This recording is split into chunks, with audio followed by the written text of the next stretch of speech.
Le monde doit savoir ce qui a été annoncé hier soir lors de la conférence chinoise qui a lieu tous les 5 ans. Alors que le monde est distrait par ce qui se passe en Ukraine, la Chine et la Russie stockent discrètement de l'or à un rythme incroyable. Car ils se préparent à quelque chose d'énorme. Ils ont récemment annoncé leur intention de créer ensemble une devise adossée à l'or, dans le but de détrôner les États-Unis et d'avoir la première monnaie la plus puissante du monde. Si elle y parvenait, ce serait absolument catastrophique pour l'économie des États-Unis. Et hier soir, le dirigeant chinois Xi Jinping a dit quelque chose qui a mis tout ce processus en mouvement. Il a annoncé que la Chine a maintenant obtenu le contrôle total de Hong Kong et que la prochaine ville serait Taïwan. Juste pour rappel, les États-Unis désignent Taïwan comme un non-allié de l'OTAN, ce qui signifie qu'ils sont prêts à venir à la défense de leur pays en cas d'attaque. Et si vous pensez que les États-Unis ne prennent pas cela au sérieux, voici également quelque chose qui se passe en arrière-plan. L'administration de Joe Biden force les travailleurs américains en Chine de quitter leur travail, ou sinon ils pourraient perdre leur nationalité américaine. De plus, tous les cadres et ingénieurs américains travaillant dans l'industrie chinoise de semi-conducteurs ont démissionné hier, ce qui a réduit la fabrication de puces en Chine à 0 du jour au lendemain. N'oubliez pas que les semi-conducteurs sont des choses essentielles par exemple pour les voitures, les téléphones, l'informatique, les soins de santé, les systèmes militaires, l'énergie propre et plein d'autres choses.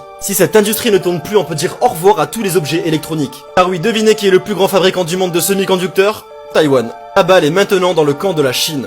Et le monde entier attend nerveusement pour savoir ce qui va se passer ensuite. Évidemment, je vous tiens au courant, alors abonne-toi.